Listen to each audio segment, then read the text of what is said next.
Hey, my name is Chris Brennan, and you're listening to the Astrology podcast. Today, joining me is Shawna McGrath, and we're going to be talking about astrology in psychotherapy. Hey, Shawna, thanks for joining me. Hi, Chris. Hey, so you are the host of a YouTube channel, which I really like, which is the Astro Psyche YouTube channel, and you've been doing forecasts for years. I think you and I both got started doing YouTube around the same time, or at least I know we were both really focused on it around 2016, 2017, right? Yes, I'm not sure when you started. I started my channel around 2014. So I think we were still, yeah, we were both kind of coming into that sphere around the same time. Sure, yeah. I remember just talking with you a little bit back then when I was starting to move more from just doing audio to video. But I'm excited about this topic because your background is that you're actually an astrologer and a psychotherapist, right? Yes, that's correct. Yeah, Okay. I'm really excited to have this conversation with you and to explore the how the two work together. Yeah, for sure. Part of the context is that we're going to talk about how astrology can be used as a psychotherapeutic tool, but also discuss some of the pros and some of the cons and different ethical considerations for applying it within that context, because there's a lot of different things that come up. And I always try to do a thorough job. And you had put together an outline for us today that I really liked, just in terms of talking about. Um, while astrology can be a really powerful tool for psychotherapy, that there can sometimes be some issues that people need to be aware of going into it, I think, right? Yes, and this is something that I do in my private practice. I incorporate astrology into the psychotherapy process, and it's something that the more that I do it, and the more that I talk to folks about it, I'm always aware of the ways in which it could go wrong, or the ways in which there are things that maybe we don't think of when we get really excited about putting astrology into something like psychotherapy. So yeah, lots to consider, I think, when we're talking about this. For sure.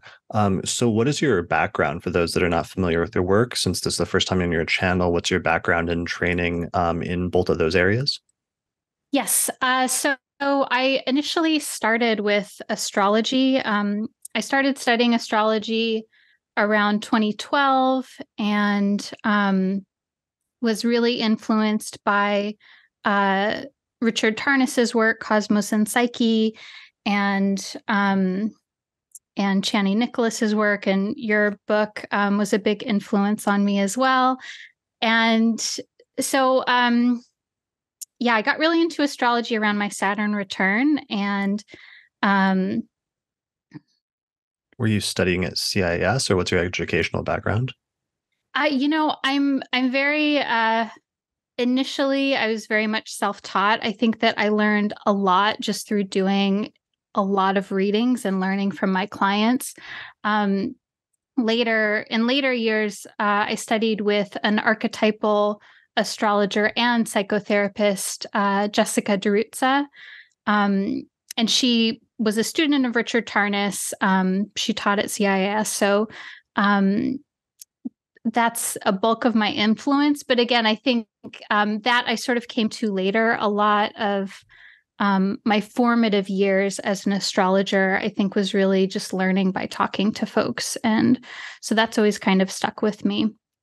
Um, and then, I started doing astrology professionally around 2014, and was doing readings for, I think, a couple of years. And then at some point, I started to have these experiences where folks were coming to me with pretty extreme problems, like things like experiencing addiction or eating disorders, or suicidal thoughts and things like this. And I was just like, whoa, this is more intense than I'm prepared for. And around that same time, I had been in my own psychotherapy for several years, and with a psychotherapist who was also an astrologer. And so I share all of this because this is really a part of like my own therapy process, and working with my own astrology in a psychotherapeutic way is really, um, I feel, a part of my training and the work that I do now.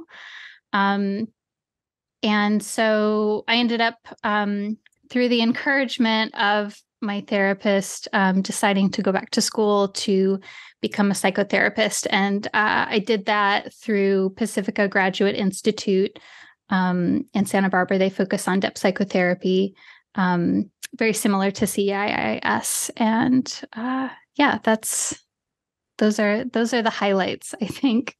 Okay, awesome. That's really great. Actually, I love each individual astrologer always has like actually a really interesting story if you ask about their background, and it's always interesting the different influences and the key moments sometimes that shape the direction that we end up going. But I know I've heard other astrologers that have a similar history as you do in terms of starting to do consultations with clients and apply astrology in practice, but realizing that when you're talking about people's lives, like sometimes you can end up talking about some really serious, really heavy stuff. And sometimes people can be a little bit unprepared for that and sometimes end up feeling like they need to go and get further training in order to be able to deal with that in a way that's like appropriate and healing and things like that. Yes, and I think that's one of the challenges of the astrological field is that we're, at least this was my experience, is I felt severely underprepared for how to hold space for people and how to interact with someone. Because yeah, we get into deep stuff, and how do you manage that in the room with the client, and then how do you manage that as a professional as well when maybe your own stuff is also activated. Yeah, for sure. And especially, for people like yourself or other people, like if you're in your 20s or something and you're getting started reading charts or other things, or maybe your background had not been in like psychology or counseling or therapy prior to that point, a person might not be familiar with some of those different skills and different things that are like necessary sometimes when you're dealing with people in that context. So that's part of where this topic comes up, but maybe we should transition to talking about like why is this topic relevant now and what's sort of the context of that. Yes. So it's relevant now because as I'm doing this work and starting to integrate and learn about, okay, what does it look like for me as a therapist to incorporate astrology into this work? I'm researching what other people are doing and the literature that's out there. And I've come to realize that there's a lot of literature, books, studies, etc., that address astrology from a psychological perspective. And there's a lot of literature on how to read a birth chart therapeutically. So basically, how to infuse astrology with a psychological lens. And I think that's valuable. And I found myself saying, what does it actually look like to bring astrology to therapy? What does it look like in the therapeutic room? Um, I had my own experience, but that's just my own lived experience. And what does it look like when a therapist brings astrology into the room? What do they want to make sure that they do or not do? And I frankly haven't been able to find much about that. There are folks who I can mention, who have written about that, but it's very scant. And so it just felt like relevant now to start to bring this more in, especially as astrology is becoming more mainstream and people are wanting to bring their awareness of their chart into their healing process. Yeah, that's a really good point because you're right. It's like we hear about astrologers trying to find ways to integrate like psychology or therapy into or on top of their astrology, or the basis being astrology. But we don't often hear about it from the other perspective of somebody whose primary profession or basis is therapy or acting as a psychotherapist who wants to integrate astrology on top of that, because that's a somewhat different orientation. Yes, and it's a very different goal because this is on our agenda today, is what's the difference between a therapeutic astrology reading versus a psychotherapy process that incorporates astrology. And in my mind, they have similar values but very different endpoints. Yeah. So I mean, what is the orientation? I mean, part of the orientation is like as an astrologer, astrologers wear many different hats. And that was actually, I was thinking about this recently. I made like a tweet about it that you have to be like an astrologer on some level. You have to be like a historian, you have to be a sociologist, you have to be a futurist, like all in one, just as like a few titles that one could like associate with the different things that astrologers do. But maybe part of the difference between being an astrologer primarily versus a psychotherapist primarily is like the astrologer is primarily trying to be accurate at what they do in terms of the technical apparatus of astrology, which involves using planetary or celestial movements to look at the past and the present and the future to some extent. Whereas, I guess as a therapist, you're talking about an ongoing process of seeing somebody and building a relationship over a period of time that's focused on that dialogue and helping them as part of that. Yes, and I love that. I saw that tweet, and I think that's so true for astrologers as well as therapists, because as therapists, we need to know about our clients' lives and culture and humanity. Um, it seems to me that an astrologer's purpose is to provide insight to the client. It's like there's something that the astrologer has, and this is often collaborative, right? We're like asking questions as we're doing the reading, but there's something as an astrologer when I'm doing a reading where I am imparting something to you, and then how does it land and how does it connect in with your life? Whereas there's this transmission from astrologer to client. Whereas in contrast with psychotherapy is always about amplifying the client's experience, and it's more about the client finding the answers within themselves, and the therapist is sort of holding the frame for that to emerge. And now, of course, this is coming from my biased perspective as a depth psychotherapist, more focused on working relationally, working with the unconscious, and having that sort of orientation versus behavioral. But that notwithstanding, psychotherapy is more about the client coming to their own conclusions versus me saying this is how you are. Mm. Okay, that's interesting. I mean, what also brings up something that I say pretty commonly, which is that it's just something astrologers have to learn at some point, which is just because you can say something with astrology doesn't necessarily mean that you should. And I Mm. think we get into part of that line here as well, where sometimes there's some version of astrology which can be just this purely technical apparatus that can say things perhaps about a person's life that are true, but not necessarily like helpful or not necessarily comfortable or inherently therapeutic versus like an orientation of maybe somebody that is a psychotherapist where their number one almost like obligation is to try to be helpful and help sort of heal the person or do what's in their best interest in that sense. Not that astrologers shouldn't have that ethical consideration, but there's just a slightly different orientation about how they're going about doing it and what some of their motivations are, it seems like. Yeah, I love that you bring that up, because that feels important. That okay, how is this delineation in a chart reading? How is this helping the person versus could this be?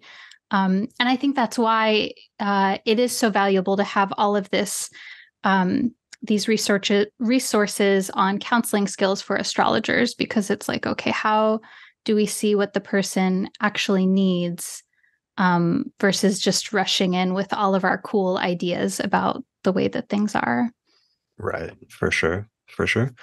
Mm. Okay, so part of what we're going to talk about here is how astrology informs the therapy process and like what that actually looks like. Because I think one of your observations is that there actually is like there are some people that are primarily psychotherapists that do incorporate astrology to some extent in their work. And while that's not like a huge portion of the field necessarily, it's interesting just that exists and it's something that's not necessarily widely recognized. So it would be interesting to look into how that works and what that's about. Yes. And I would love to share with you a few quotes from Carl Jung about his process of using astrology in psychotherapy, because I think this is the other thing, is that we're like, oh yeah, Carl Jung, he valued astrology, but like, did he actually use it? Did he use the chart in his process? Did he talk to his clients about it? Like, those are the kinds of things I want to know. Like, what did he actually do? Right. And we don't have a lot on that, unfortunately. But there's a couple of things. Um, so let's see. So two different core quotes that I'll share. So Carl Jung wrote in a letter in 1911 to Freud. So this is like very early on in his studies.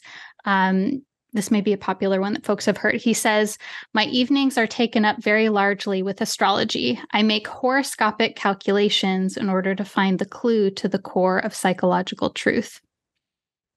And so that to me says that he's pulling a chart and he's looking at it to assess his understanding of the client case. And so Yeah. this is an, yeah. I love that quote because I always can just he's like writing that to Freud, and I always just imagine like Freud rolling his eyes and being like, okay, um, and what his reaction would have been. But yeah, that's one of the like core quotes, and that's from super early in Jung's career. Yes. And then so later there's a letter that I think this is also, quite popular, but it bears repeating. Carl Jung wrote in a letter to astrologer B.V. Brahm, and this is in 1947. So this is fairly late in his career. He says, "Since you want to know my opinion about astrology, I can tell you I've been interested in this particular activity of the human mind for more than 30 years. In cases of difficult psychological diagnosis, I usually get a horoscope in order to have a further point of view from an entirely different angle. I must say that very often I found that the astrological data elucidated certain points which I otherwise would have been unable to understand. From such experiences, I form the opinion that astrology is of particular interest to the psychologist." Yeah, for sure. So it's like, and then he's also writing like the papers on synchronicity, and he's doing like his astrology test like during those, or at least during one of those. So it's like it keeps coming up at different points in his life. And I've done other episodes kind of going in more detail about Jung's background in astrology, but I think the conclusion was with those was that there was no, I don't want to say no question, but it seemed like it was easy to classify him as an astrologer, although obviously he was primarily a psychotherapist. Mm-hmm. Yeah, I think from what I can tell, it's definitely something that he used to inform his understanding, but maybe not necessarily with clients. Um, as far as folks, psychotherapists who are using astrology, not just to inform the process, but actively with clients, I know that one of my astrological mentors, Jessica Derutza, she works very strongly with psychotherapy as well as astrology with her clients, and she's written on this and spoken on this. There is a psychotherapist named Delia Shargill who wrote an article in the Archive Journal, which is put out by Richard Tarnas or CIIS. She wrote about using astrology and psychotherapy, especially when folks are experiencing what they call psychological complexes or like strong emotion. Yvonne Tarnas Smith wrote her PhD dissertation on using astrology, especially using synastry between the client and the therapist and the consultation chart. Really interesting study. And then Greg Bogart is a psychotherapist astrologer who's talked about incorporating this. And then Stephen Arroyo, of course, is a psychotherapist that's written about that as well. But I share those names because I think it's important to honor those folks who are putting it out there. But I also see sort of, a hesitancy to talk about the process. And I think therapy is a very private kind of process, and it can be difficult to talk about it. And So yeah, just wanted to put that out there. Those are the folks that I'm aware of that are doing this.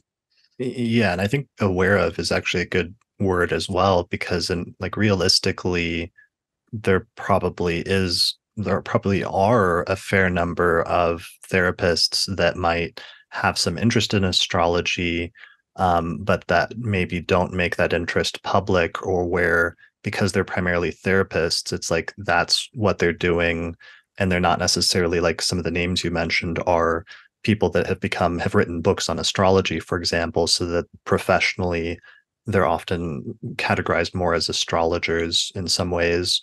So there may be, I guess what I'm saying is just there may be a lot of actually like psychotherapists that use astrology to some extent, um, even if we don't know about it, or even if it's hard to like quantify that number. Hmm. Yeah, and I think there's a bit of like, oh, this is something, it's kind of like don't tell anyone, even today when astrology is becoming more mainstream, there's still a little bit of feeling protective against that interest. Yeah, I mean, I'm sure just because astrology is currently viewed as like a pseudoscience, so and already while psychology is on a much more firm standing over the past few decades, there's always been a little bit of that tension sometimes of whether psychology itself was on a sure enough footing or something like that, or if you're doing something that's scientific, um and I'm sure that associating oneself with astrology for many people would automatically be sort of like a disqualifier, or you could be seen as doing something like negative or even potentially harmful. Hmm. Yeah, I think there's a lot of charged material there for sure. Sure, sure. So that's kind of the context. So why don't we talk about how exactly it is used or could be used by some of the people that use it. So one of the things is using the birth chart itself to some extent, in a therapeutic context, right? Yes, and the way that I see it, there's two different ways to approach this. There is number one is using the astrology as a tool for the psychotherapist to conceptualize the case, to conceptualize their client, um, without ever using it in session, without the client ever knowing that's what's happening. And then the other way, the second way, is to bring the astrology into the room.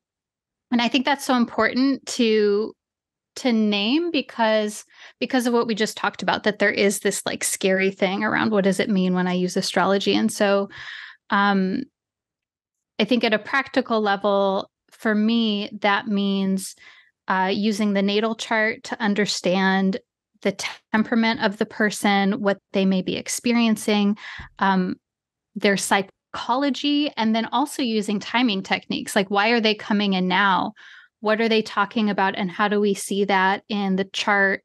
I tend to use transits, but I think that any type of timing system can be helpful.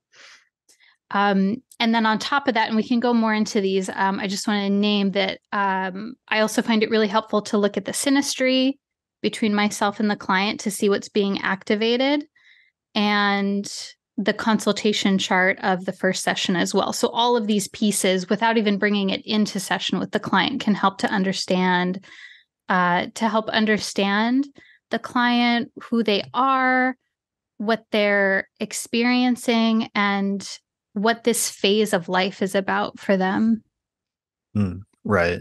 And and that's really interesting because that brings it back to the previous point, but just that for some people, this can be for some psychotherapists, that can be something that they're doing in the back of their mind, or like somewhere in their mind, that's partially informing things a little bit, but it's not necessarily something they're bringing out sort of overtly in the session itself, which I guess is part of why I was saying, it could be hard to quantify like how many psychotherapists might actually incorporate astrology to some extent, because for some it may just be sort of partially like a background thing that they're using to some extent. Yes, and I think it can even be little pieces here and there too. I am thinking right now of a colleague who is not necessarily an astrologer. She's a psychotherapist. She knows enough about the signs, just to have a sense for things. And her client is into astrology, and her client that she'd been working with for maybe about 5 months revealed their moon and rising sign. And my colleague, the therapist, was like, oh my God, like, of course, it just really clarified and helped her understand the client that much more. And so I think little things like that is, where that person, they're using astrology to understand the client. And it doesn't have to be looking at the chart. It can be in this very subtle, piecemeal sort of way as well. Yeah, for sure. Or like if you're sitting there and the client's talking about how they feel like they're at like a real turning point in their life due to their age, and they feel like they're like letting go of childhood and like moving into adulthood, and they're like 29 years old. Like I think somebody that has any sort of like astrological background, it would be hard for them not to then sort of connect that and realize that this person's going through their Saturn return, and that might partially help them contextualize like the part of this person's life that they're in. Or even like to get even more specific with the transit, like this summer, I'm sure there were a lot of like, therapy sessions of clients talking about relationship stuff that was coming up. And just like knowing the Venus retrograde was like the backdrop of this summer for many people in terms of different relationship things. Mm-hmm. Yes. And a lot of Venus retrograde stuff this summer. And I think that, we can, as therapists, we can just having that understanding, like, okay, what are you rethinking about the way that you show up in relationship, and what's working and what's not working, and who do you want to be, and how does this connect to your values? Like all of these questions are informed by Venus retrograde. And of course, a therapist may come to these questions without astrology, but why not have this additional tool in our toolbox to be able to help us really feel into what's happening? Yeah, for sure. Yeah, because it just becomes an interesting access point sometimes for understanding things, or sometimes giving additional context. Like, the client's talking about like, why did this relationship like come back from like 8 years ago into my life? And why am I like, reprocessing all these different things that happened 8 years ago, or what happened, what have you, and that you happen to know in the back of your mind, well, Venus went retrograde in the same spot 8 years ago, and this is a repetition of some of that, and that's part of why things are being brought up again. So but all of this is a more sort of like almost like passive use of astrology that the therapist can be using themselves sort of privately, or can help them to some extent, but is not necessarily something that's being used actively or even in any major way necessarily in the consultation itself, right?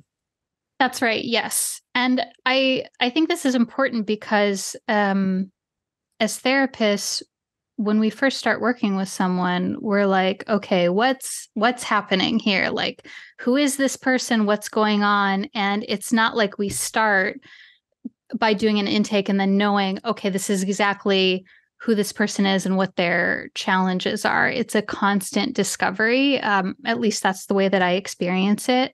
And so, the astrology is helping to contextualize what's happening, um, helping us to understand, and for our own understanding of the client and what's happening.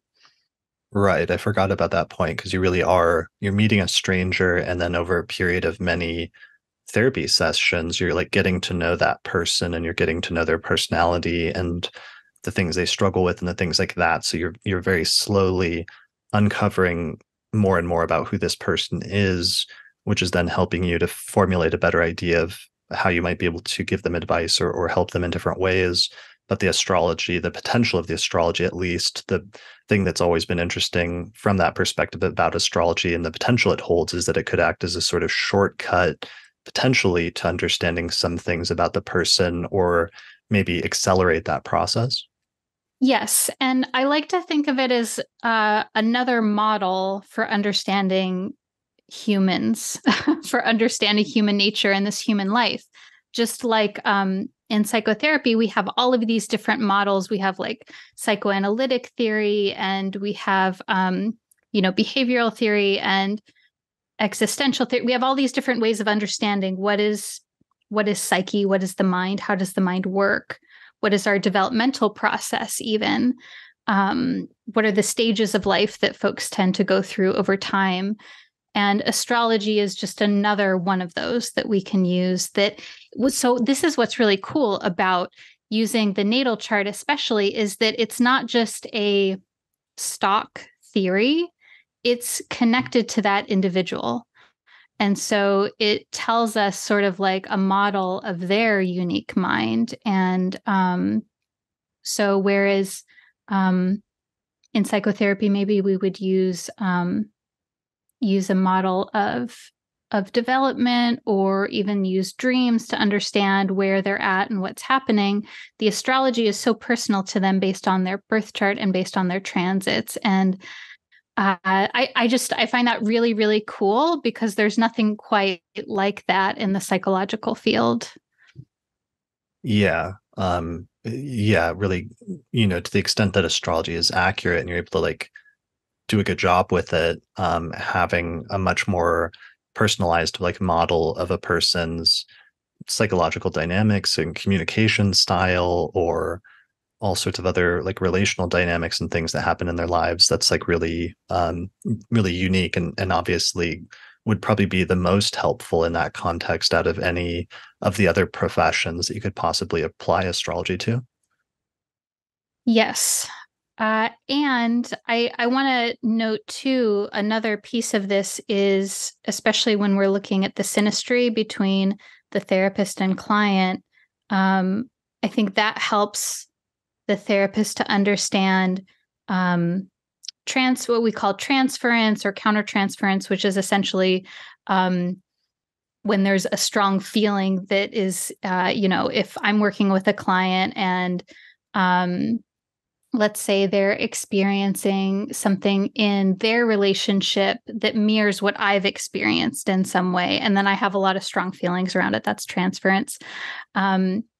And then I look at the synastry and I'm like, oh, we have like a Mars-Venus connection or something like this. Or maybe I'm working with a client where we're really working on, they're working on their ability to have boundaries in relationship.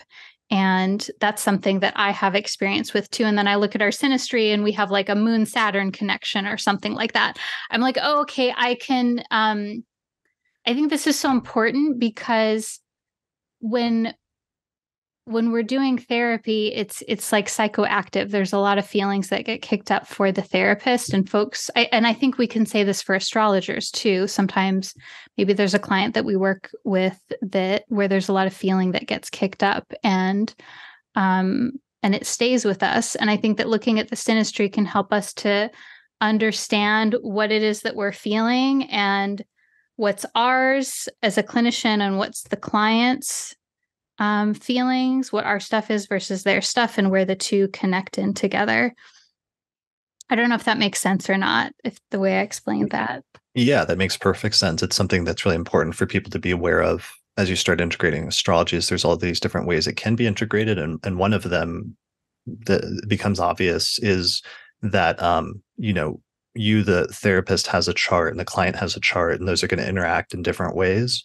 And that for all humans, sometimes there's different types of interactions that just click and go very well. And there's other types of interactions that really, due to no fault of either party, for some reason, don't mesh as well or don't click, or bring up, in some instances, like issues from a person's past for different reasons. And sometimes that can be trickier than others. So it's actually very useful to be aware of those potential dynamics within this context.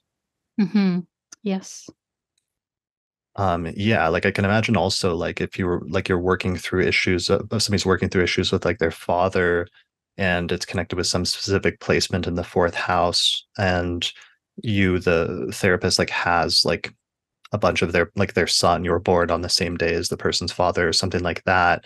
that would be very interesting in terms of ways that different things might like activate different things that could be either helpful or actually more challenging.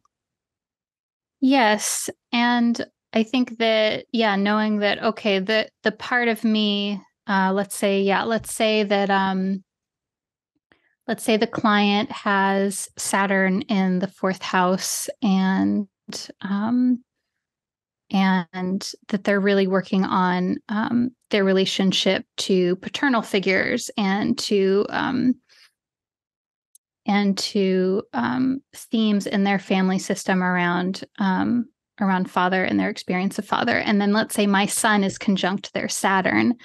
That's going to be an activator for them because I'm bringing light to that paternal part. And so that could go in a variety of different ways, depending on the person's temperament. They may experience me as like rigid or harsh in some way. Things like, they may experience me that way, depending on however I am. And so when I see that, it's a way for me to not take it personally and to know that, okay, this is their experience. And how can I be a benefic and helpful symbol of Saturn for them? How can I embody the Sun Saturn energy in a new kind of way? Because I think that's the other thing about therapy is that ideally we're working out an old situation in a new way, and that the therapist is an embodiment to be able to do that.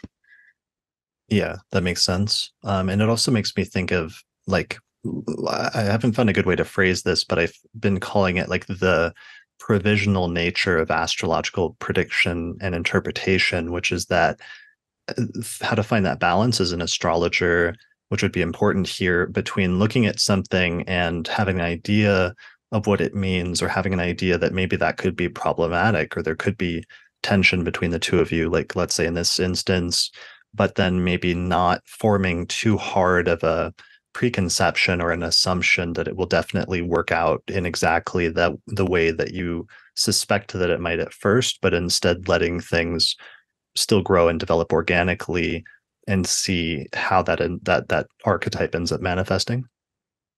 I think that's a great point. And yes, because that particular aspect, the my sun conjunct their Saturn, that could be that maybe the person feels maybe they project the positive aspects of paternal care onto me. And, so we never really know how it's going to shake out. And I think that's a part of the challenge of using astrology in general, but especially in the psychotherapeutic space, is that there can be um, oh, I know what this means, and going into it with surety. Whereas I'm always trying to come into the therapeutic space with a sense of not knowing, because ultimately we don't know what someone else's experience is. Yeah, for sure. That seems really important, and to let things sort of grow and develop organically and see where they go. But that's a careful middle ground to try to walk. So that's one thing definitely to be aware of, like synastry. And also, I know you mentioned the consultation chart of the first session, like essentially the first meeting chart is also sometimes being very, very relevant. Mm-hmm. Yes. And I think that even more so, the consultation chart is something that I think needs time to blossom and for us to understand, like, oh, this is what, because even, we meet and we work for a period of months or years sometimes. And sometimes it's not for quite a while that we understand, oh, this is what the therapy is actually about. Um, Especially when we're talking about depth psychotherapy, working a lot with the unconscious and relational patterns.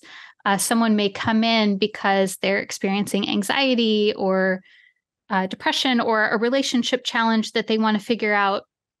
And then that may be resolved, but then there's more. There's something else that they want to get into. And I think that the consultation chart can be an inkling into that.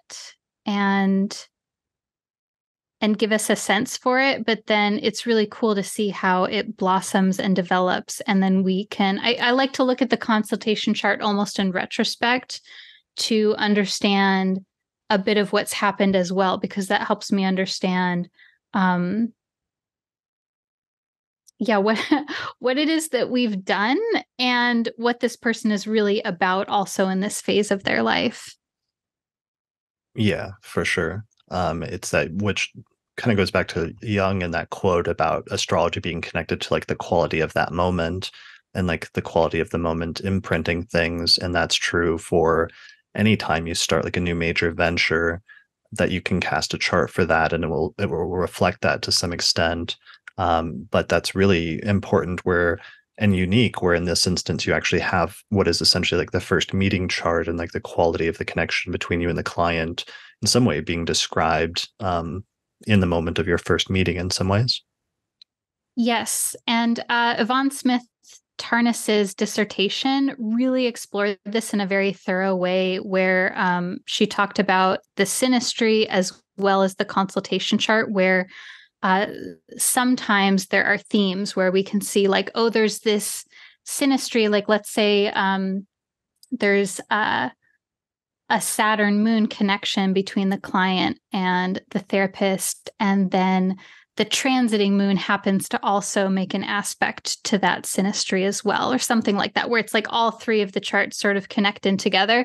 And I think Mm. that can get a little complicated and a little heady, but also nonetheless like really interesting again to look at, especially if you're like, okay, what's actually happening here and what are we doing and how do I make sense of this? Yeah, that's really, really fascinating and really important.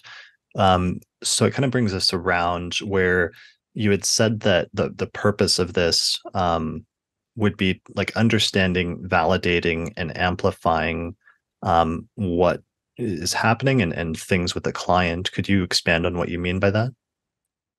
Yeah, so I think that when we're going to bring astrology into the room with the client, I like to follow the client's lead. I think that it ideally should come from the client, like something that they want to talk about.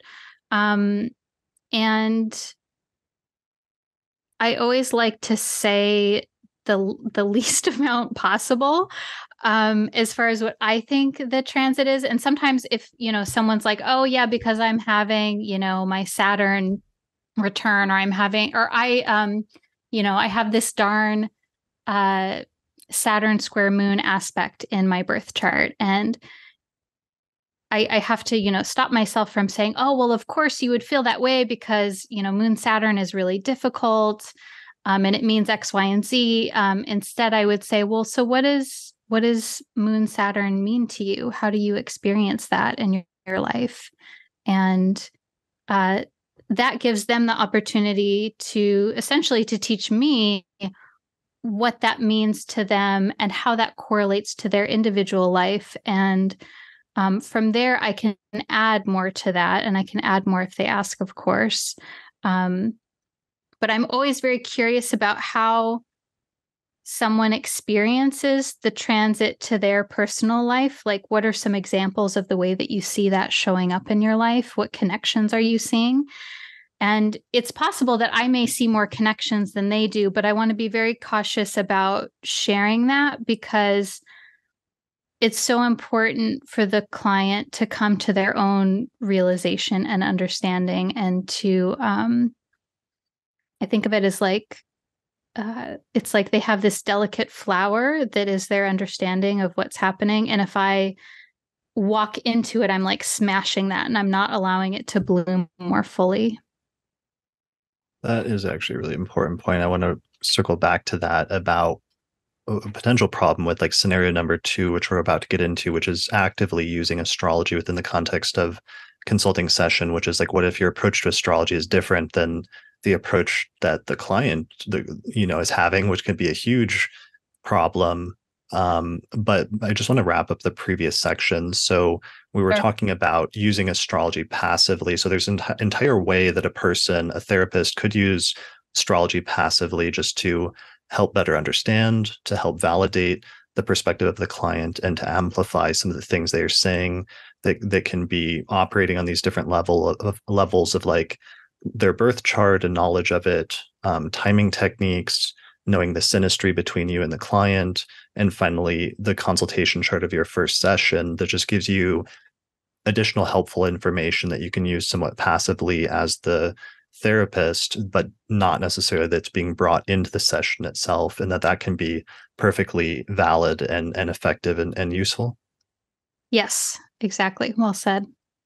Okay, cool. So scenario two is that you started talking about is that there's another scenario where we bring astrology into the session much more actively, in that it's actually actively being discussed openly. And you're saying that point one for you with that is to do it in a way where you sometimes try to let it arise, especially from the client themselves. And you're saying that if the client themselves has an interest in astrology. Yes, and I think it's going to depend on the client and what they're like. My practice, I'm very open that I'm an astrologer, and I tend to let people know that I incorporate astrology into the therapy process if they like. For someone who maybe is a little bit more private about it, I think, you'll get a feel. People are going to talk about astrology in therapy if they're into it, I think. And if not, I think they should. But yeah, I think always it's like the time in therapy as the therapist, it's not my agenda. Like, I am not in charge of this process. It's like the client is always in charge. And if they're wanting to bring something in, it's like, okay, yes, like what wants to come in. And I think that that's one of the challenges of wanting to bring this in, is that we get really excited about astrology and we're like, oh my gosh, like if you only knew that you were having this transit, then, you would it would make your life so much easier. And I think that we need to like kind of reality check that a bit, um, and keep in mind that this is what the client wants. And if the client wants to bring in astrology, that will happen organically. Um, and yeah, yeah. Okay, so so if the client like wants to discuss that they're like going through their Saturn return with you and they want to process that, or if they're aware of that Venus retrograde transit and they're already in their mind connecting it with what's going on with the relationships, and so the two of you then share then a common language that you're using as an access point to discuss some of those things that are going on in the person's life. Mm-hmm. Yes. Yeah. And to bring it back to, you mentioned, I can't remember how you language this, but if the therapist and the client have different systems that they use, different astrological systems, what to Right. do there? Yeah, that seems like it would be a big issue. That seems like a big issue because I know that's already an issue just for astrologers. Well, astrologers talking to astrologers, but also in the context of a normal, purely astrology reading, let's say, it can be difficult if the astrologer has one approach, but then the client has a different approach and they're wanting to ask questions about a perspective that or a technique, let's say, that the astrologer doesn't use, then there's kind of like a disconnect there.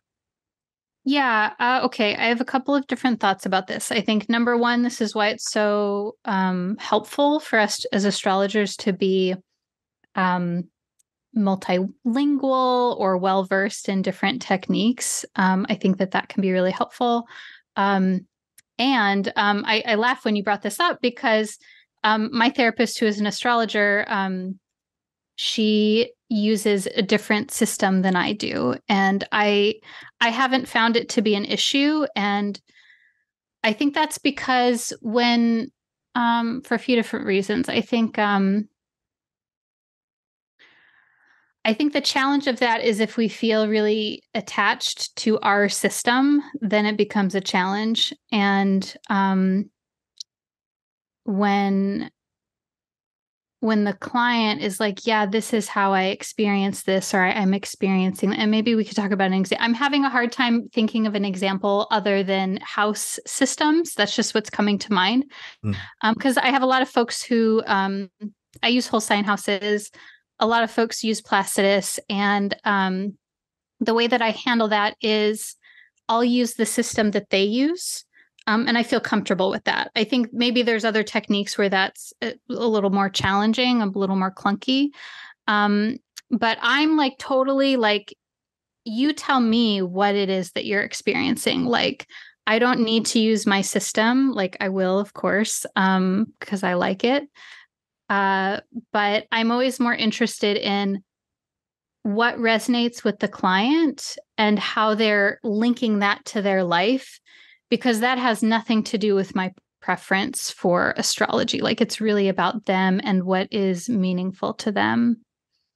Yeah, I think that does show a fundamentally different an important difference in like orientation between somebody, if you're just an astrologer and you're doing an astrological reading and you're talking about the system that you use because you think it's the most effective, and therefore that's going to be your basis for telling the person about their life, and that it's kind of in that context, it's almost more the client's role to sort of go along with, to some extent, the system that the astrologer that they've hired is using, if that's the advice that they want to get, versus like going to another astrologer that uses a different system. But in this context, that makes a lot of sense what you're saying, because if part of your orientation as a therapist is just understanding the person and how they are conceptualizing their life and allowing them to speak on that and use whatever access point that's relevant, then it's less about you telling the person what their life is as an astrologer and giving a delineation, but instead you're just using the astrology itself to some extent is being used just as a language that the two of you speak that you're fluent in, just as in the same way, like if you were a therapist and you have a primary language, but somebody comes to you and they speak a different primary language that they would feel more comfortable speaking to you in. And if you happen to have fluency in that language, that you can connect more effectively. It just it helps to facilitate what you're trying to do with the therapy itself. And that's sort of what you're describing, it sounds like there. Yes. And I love the term that you use, access point, because that's the way that I'm thinking about it that's the way I'm thinking about astrology when we're using it in therapy, is it's like, okay, how do we get in to what someone is experiencing? Like how do we get into, ideally, the unconscious or the unsaid, or what is going on here that we're not aware of, and how do we explore that? And that could be the whole natal chart. That could be their correlation of Venus retrograde, but it's like, it's not about Venus retrograde. It's about their experience of Venus retrograde or That makes whatever. sense. Yeah. Yeah. That makes a lot of sense. I do think you could run into issues though occasionally if you ran into a situation where it's like the person thinks about and has become disturbed about a technique that they heard from another astrologer that you personally might think is wrong, or where if the person's like becoming obsessed about something that's become detrimental, then at some point, whether you have like an obligation to be like, hey, I'm not sure if that technique, is, I don't want to say like true, because obviously we get into all these debates in the astrological community about what techniques are true or whatever. But if there was hypothetically, let's say, something that was really off the wall, that's like disturbing the peace of mind of the client, and if you as an astrologer think that maybe that's not as important or compelling as they think it is, and that you maybe feel like compelled to tell them that. Yes, I think that's a great point. And frankly, I think that that kind of thing can happen even when I'm looking at the chart with the client. There could be something that I say that invokes fear or dread, and you know, I I think there's a lot of negative delineations around some more challenging chart signatures, like the 8th house or the 12th house. Like, there's a lot of fear that's invoked in that. And even, I think that, yeah, like,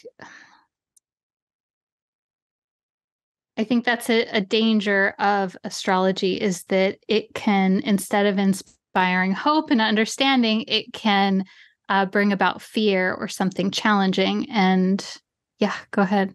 Yeah, I mean, I guess I was thinking of like the worst case scenario where somebody's like, this astrologer told me I was going to die next year or something like that. And I don't think that's a common thing. And I think most astrologers would say that that's unethical. And I've really been putting off doing a whole episode about astrology's whole history with that topic and the topic of death in general because it's very tricky. But when it was something like, let's say, extreme like that, and then as the astrologer, maybe you have more of an ability actually to maybe be able to pull them back from that and say, astrology tends to be more of an archetypal and symbolic system, and so becoming too attached to some prediction like that might not be healthy, and it might not end up being true in the end. So maybe that's where you could be helpful in being able to have that perspective and maybe pull them back if they're using the astrology in the way that's maybe not as helpful or healing, within reason in terms of criticizing like other astrologers or other systems or approaches to astrology. Yeah, I like that. In that it's like, okay, it sounds like this maybe if someone says, yeah, an astrologer told me, which I hope that's not what anyone is saying.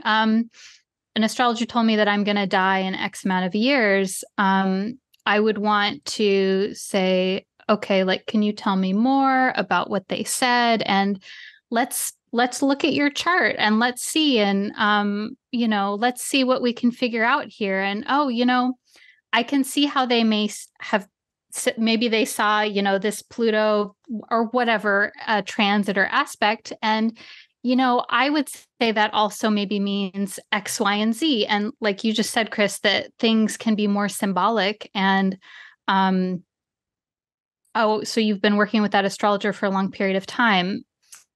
Okay, are you finding it helpful when you see them? How do you feel when you see them? How do you feel talking about this now? What about what I just said resonates with you or not? And yeah, I think even that can be an entry point. Um, but yeah, definitely challenging for sure. Yeah. Sure. Yeah, there's a tricky issue. Maybe that's too big to get into, but it does bring up a whole side topic we're going to talk about, which is, that there may be contraindications for using astrology in a session or instances where maybe astrology wouldn't either be appropriate in that context or wouldn't be appropriate for certain people. Yes. So rule of thumb is essentially incorporating astrology into the therapy session, and I think this goes along with things like dream interpretation as well, is that it's not really ideal for folks who are experiencing extreme psychopathology, for folks who are having trouble telling the difference between symbol and reality, and then for folks who maybe simply tend to assign power outside of themselves already, like they are already looking to,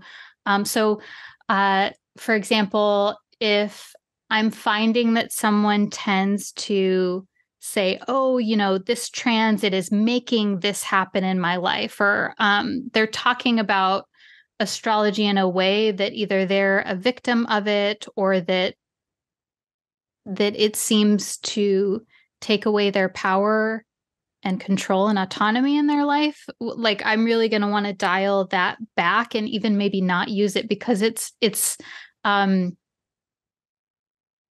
because insight and awareness and like, these like ideas and understanding, that's not really what those folks need. What those folks need is being grounded in the physical reality of life and having more containment, so to speak, versus having all of these cool and interesting ideas and connections. Yeah, for sure.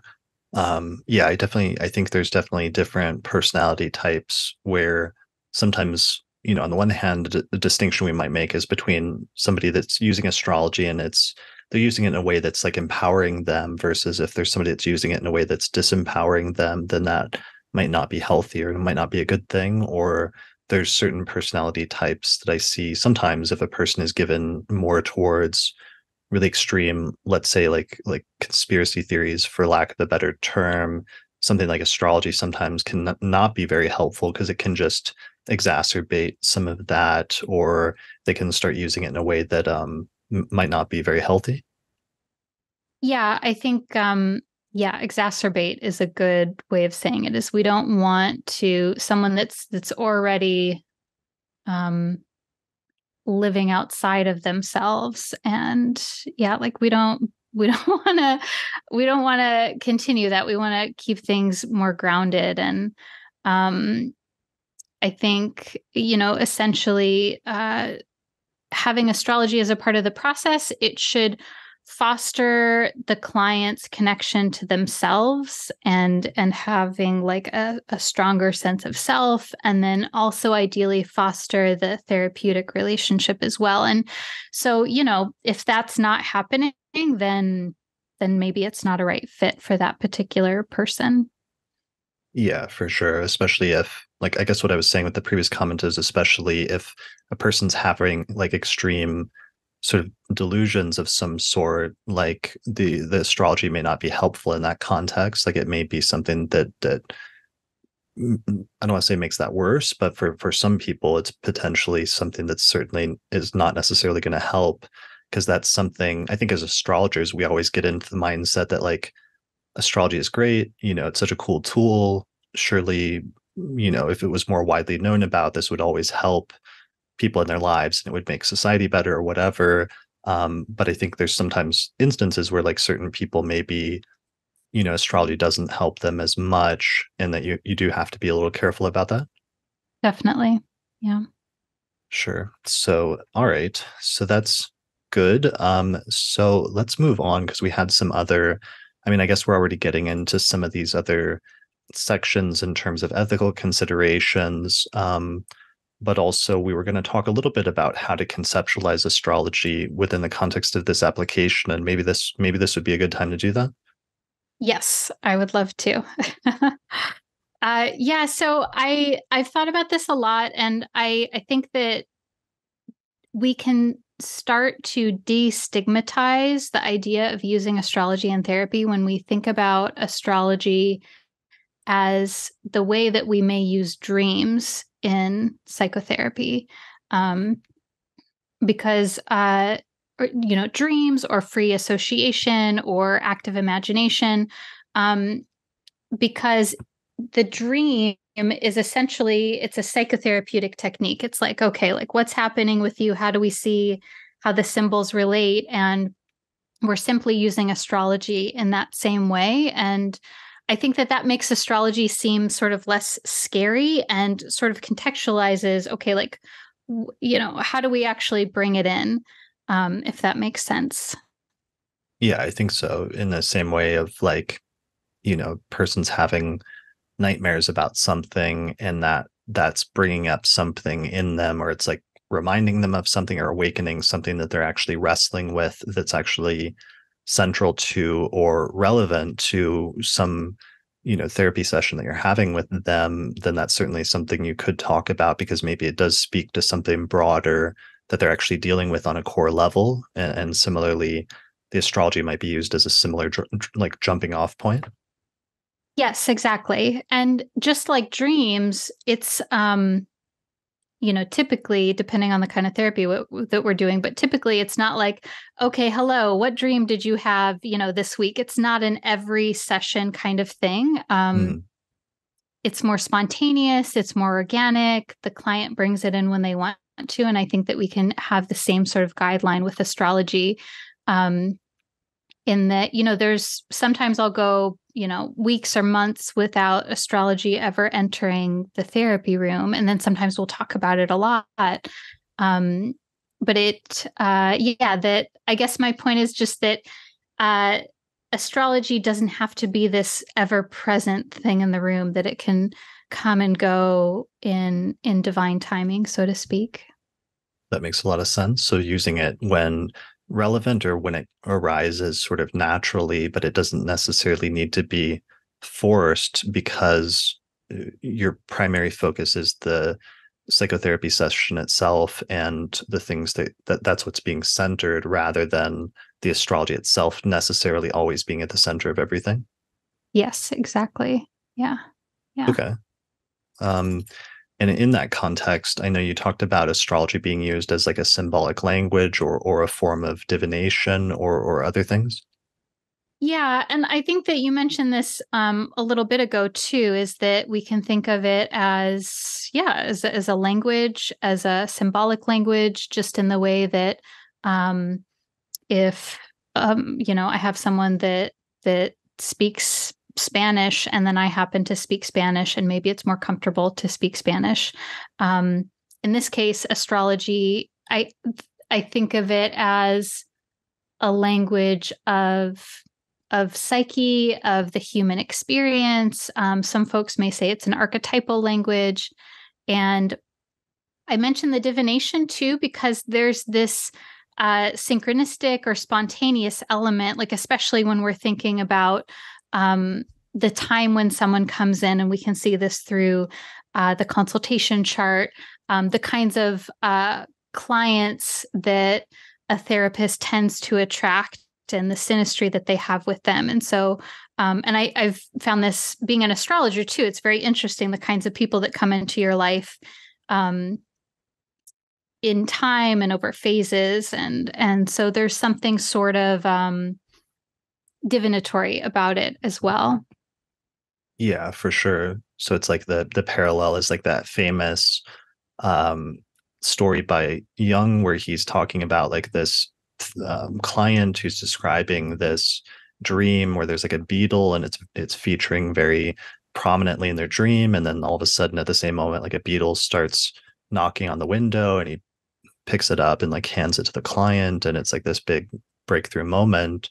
That similarly, the chart for, let's say, your first meeting might describe something that's actually going to be very relevant about what the two of you are going to focus on, and sometimes your ability to see that symbol, not just as a therapist but as an astrologer, could help to be part of that like breakthrough moment in order to be able to get to the core of somebody's issues. But it's something that's arising sometimes spontaneously and organically, that's not that has to come from the moment, and there is that random or chance element to that, which is something that's always underlying different forms of divination.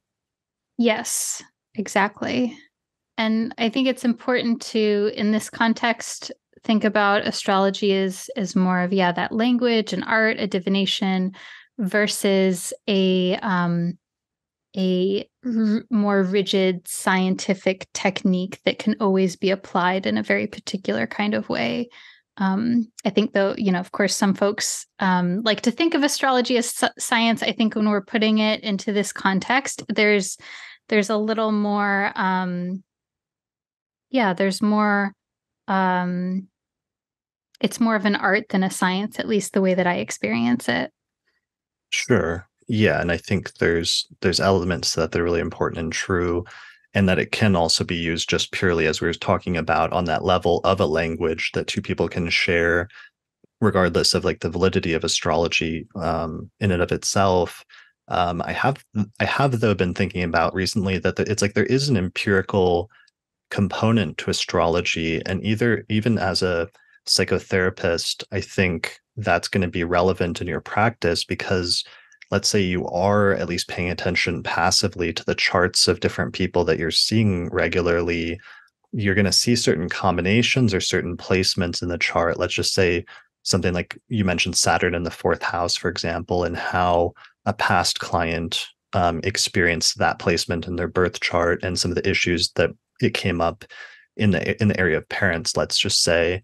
And then you see like another client that has Saturn in the fourth, and you see their Mm. experience of that placement. And then you see like a third person, like there's a certain point as an astrologer where there's an empirical element where those data points are sometimes informing how you see that placement, because you do start seeing repetitions and you do start seeing a correlation between a similar range of meanings about how different people will experience the same placement. So that I think it's important as astrologers sometimes to recognize that to some extent or talk about that, because it means there is an empirical component, and it also means that astrology is not purely a language in the sense that it's just like poetry or something that doesn't have any grounding in reality, but in fact it is speaking to something that's actually really happening or some sort of real phenomenon in nature of some sort. Yes. And this is a part of why I'm so excited to use astrology in therapy, is because we, we meet with someone every week, sometimes over the course of years, and then we really get to understand, the nature of whatever it is that's in their chart. And so we get such a deeper understanding. And I think that, yes, like there are certain themes where it's like, oh, this is what Saturn in this placement tends to look like. And this is all the different ways that it can look. This is, a conversation for another time, but I'm very interested in looking at how we can do qualitative research as astrologers versus quantitative, where it's more, about studying broad themes and looking at things within the context of an individual's life versus looking at just the numbers and just the statistics. And I think that astrology because it's more of a humanitarian, or at least to me, more of a humanitarian kind of practice, is that I think that the more that we can use qualitative data, I think that serves us. But that's a whole other side tangent. For sure, for sure.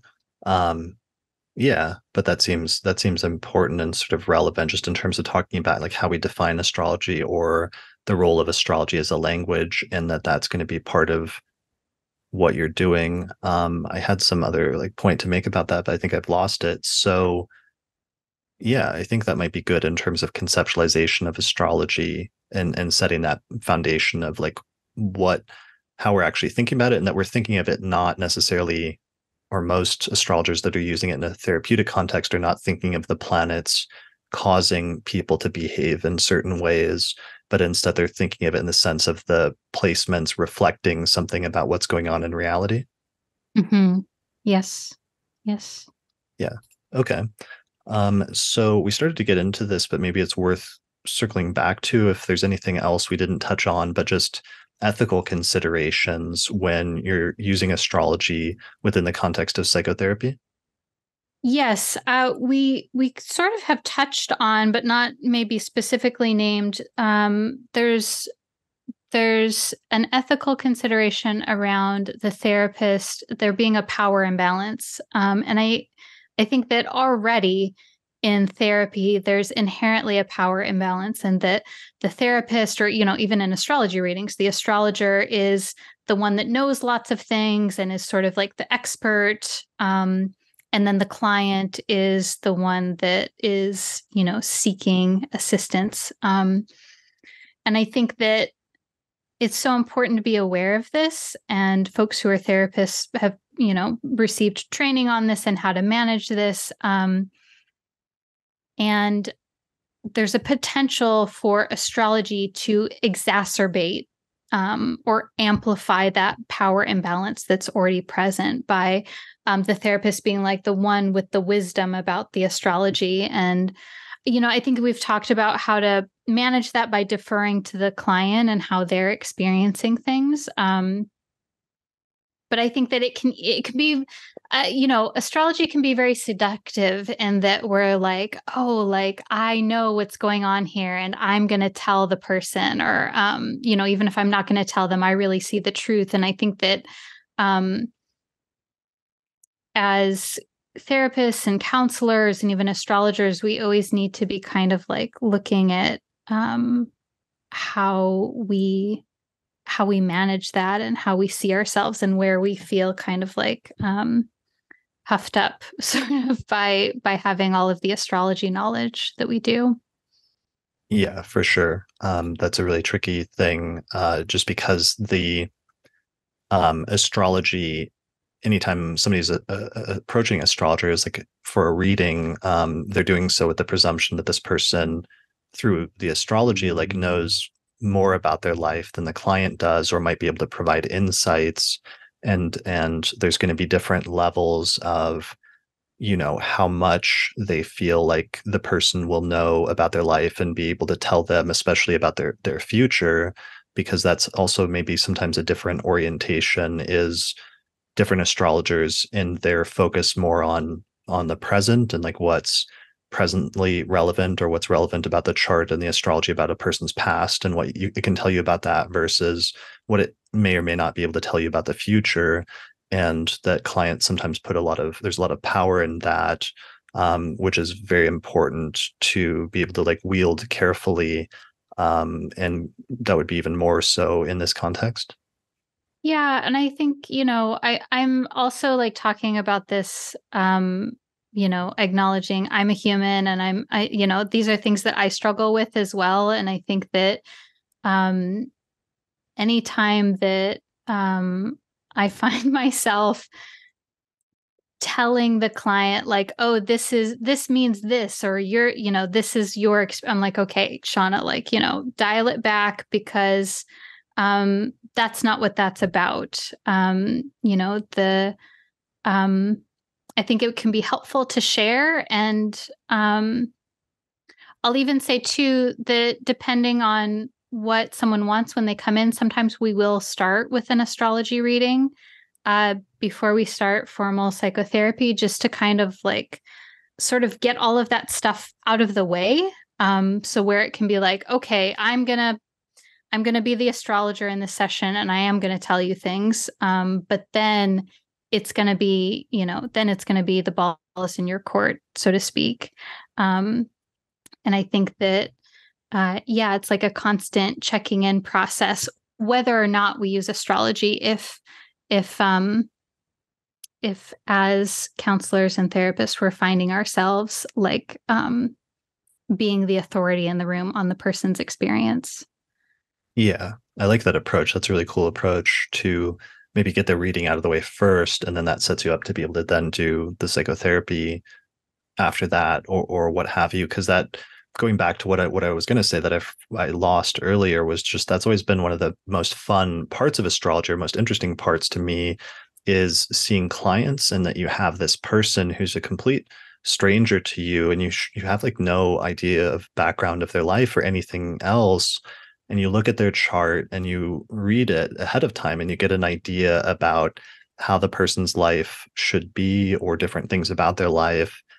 But that you really, until you start talking to the person, you have no reason to think why that should be the case or why those parts of the person's life should be the way they are. But then as you start talking to the person, you learn that they are, and you learn how the chart does actually match, oftentimes very well, what this person's lived experience and circumstances and sometimes character or psyche are like.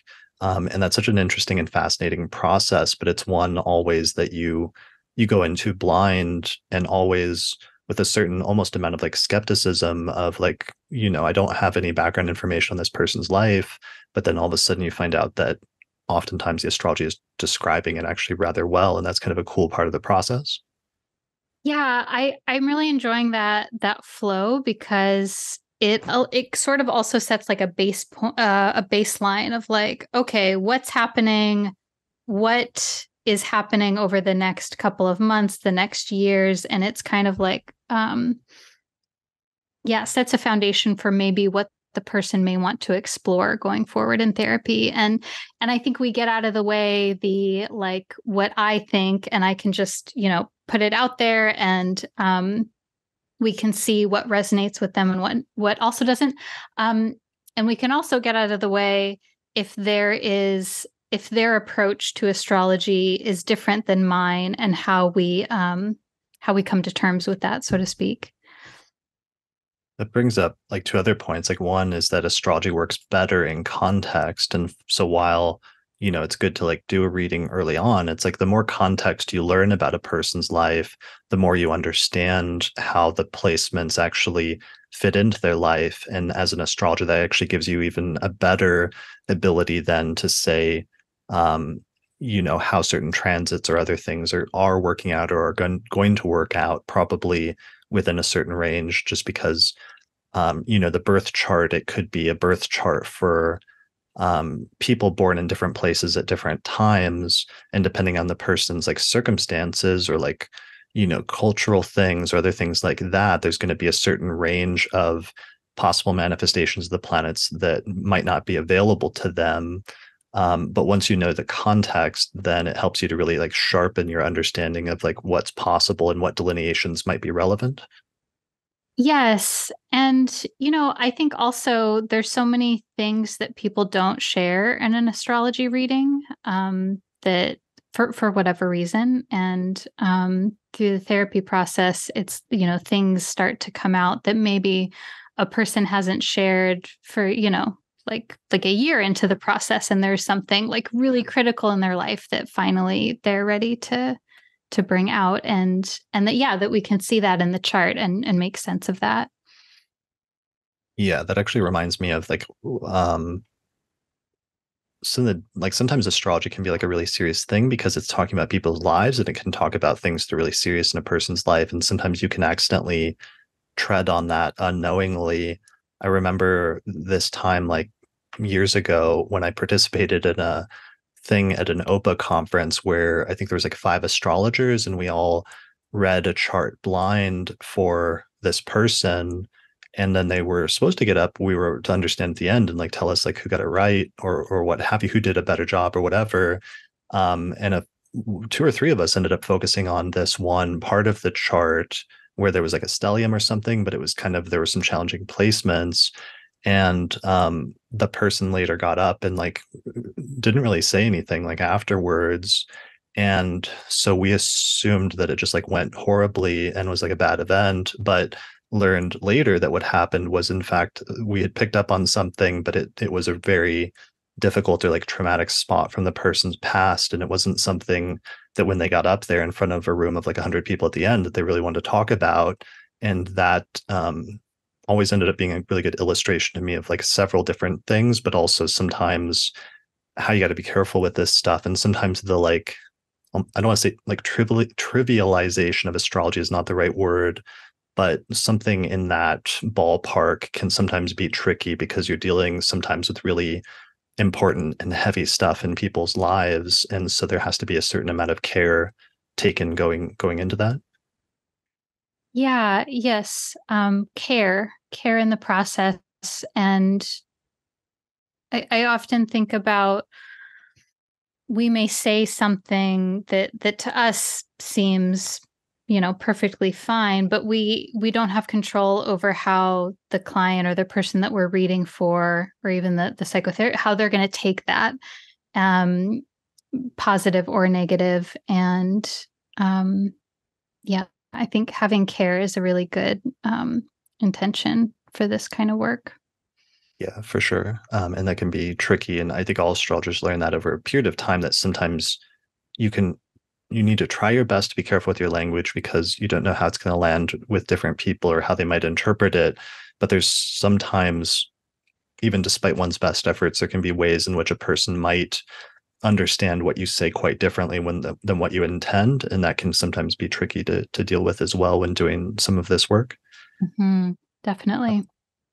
So you talked to you mentioned you said therapeutic process, and that brought up another thing that's really important in this context, which is that usually in like most contexts, an astrologer, especially with natal astrology, is just doing like a one-off reading where you have like a 75-minute consultation and that's it. And there's really only so much you can go through during the course of that. Versus within the context of astrology and psychotherapy, you're doing actually the more ideal situation for an astrologer, which is that you're actually getting to know the person and their life and the context of their life in a much more intimate way than you would, or a better way than you would under a normal circumstance of a singular one off reading. And I think that puts you in a much more unique position to whatever extent you're using astrology to be able to use it more effectively and at a deeper level because you understand the context of the person's life better.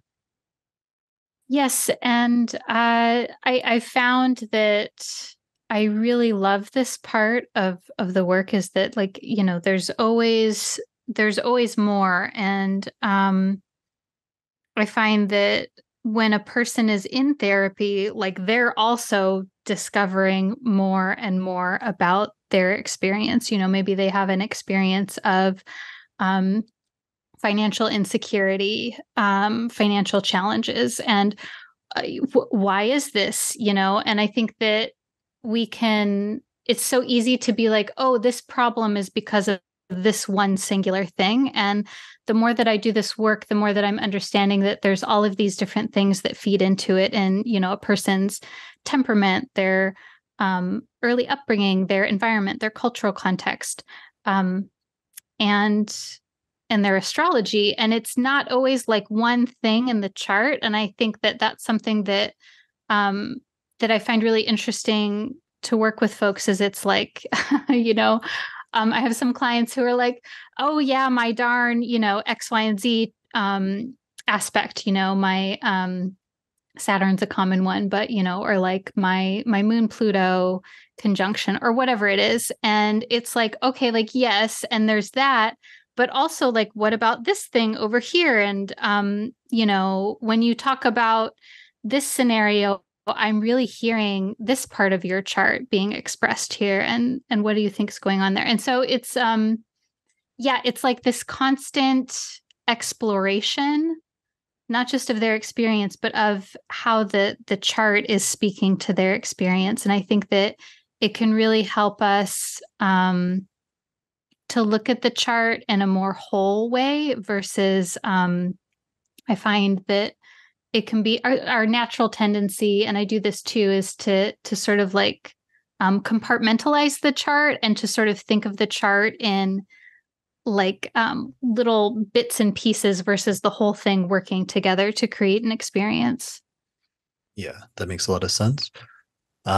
So maybe just to circle around and close out that last thing about the power imbalance, maybe part of the thing is just setting expectations and especially establishing that the astrologer slash psychotherapist is not like infallible right from the start, because that's maybe one of the things that clients need to understand about astrologers, to go into it with obviously a certain amount of belief that astrology is a legitimate phenomenon, and yet not put the astrologer on too high of a pedestal in terms of how astrology works, having reasonable expectations about how astrology works. Yes. Yes. I think that as a client, it's so important to say when something doesn't resonate or something doesn't sit quite right, or, well, actually, it's more like this. And that is, I think we can be so afraid to be wrong or to make someone feel like they're wrong, but that actually helps everyone to understand more of what's happening here. And so, yeah, I think definitely for clients to be able to push back when something doesn't resonate, and to remember that your astrologer, your counselor, your therapist, your teacher, whoever, they're all humans and they're not always going to get it right. And that's okay. And that's a part of the process. Yeah. Well, and one of the things I always find really funny about sometimes when skeptics accuse astrologers of just doing cold reading is anybody that like sees that does consulting astrology for like long enough realizes that like, no, when a astrologer tells a client something that doesn't match up with their life, like the client usually will tell you pretty quickly, like if that's not resonating for them or something like that. So that's part of the like dialogue and doing consultation, and sometimes finding the way that it does manifest rather than just assuming it's going to show up in one singular way. Yeah. Yeah. I mean, astrology is there's so many different ways that something could manifest. And yeah, we need to be able to have that feedback to discern what it is. For sure. For sure. Mm. Okay, so other ethical considerations. You mentioned sessions could turn into astrology readings purely where the psychotherapist is telling the client what they're like versus actually listening to the client as a potential downside. Yeah. So I think, yeah, we've sort of danced around that topic, and I think that that's something that can happen for maybe a person that, for a counselor or therapist who's really excited to bring astrology in, and then, the client is like, "Oh yeah, like tell me more," and then, they both sort of get sucked into that, and so I think it's important to name that that's something that we always want to like guard against, and um that we can do that uh, by defaulting to the client and like like being like, oh yeah, like, well, what do you think about this? How do you correlate this? And yeah, yeah. Yeah. Sometimes like one model that I had at one point, just for doing like astrology readings, was to give like one positive like interpretation of how that archetype could manifest. Let's say it's like an aspect or a placement. So one positive possible manifestation, one challenging possible manifestation, and then maybe one neutral manifestation, and then ask, how has that worked out for you? Because then it sort of demonstrates the range while still putting some boundaries on it of like the range in which you think it should be manifesting, but then allowing for and opening up that dialogue so that you can then see what the actual like context is and whether that's resonating or whether it's not, or whether it's resonating in a slightly different way than you anticipate. Yeah. And what I like about that is that gives the client the opportunity to claim which of those they feel comfortable with. So you're kind of like, yeah, this is the full spectrum of the way that other people experience this, instead of saying like, you are this way. It's like, yeah, this is the platter of things that you can identify with if you wish. Um, yeah, it's much less confrontational. Sure. Yeah. Yeah, for sure. Okay, and then the final one that you mentioned was the potential, in the worst case scenario, to pathologize the client based on their astrology, instead of using the chart as a method to validate and understand the client.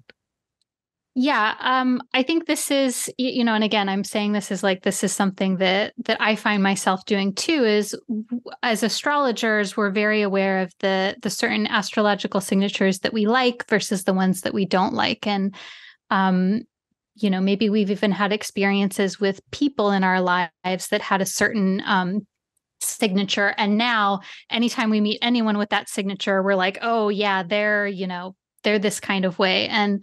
Um, and I think, yeah, that's another thing to be aware of is um, when we may be projecting a certain quality onto a client in a negative kind of way and sort of like putting them into a box or pathologizing them. And I think that, yeah, I think that we can do this as astrologers. And I think that it can be dangerous when it's in the psychotherapeutic space because the client is looking to the therapist as an authority figure already. Like that's already kind of like that's already a part of the dynamic, is the way that it's set up. And um, so yeah, I think just important to acknowledge that that's a potential and something to guard against. Yeah, I think that's good advice, both within the context of astrology and psychotherapy, but also in the context of just using astrology in general and how you use it to interact with people in your lives. Is um, let let your interactions with the person dictate your views on that person and what your relationship is with them.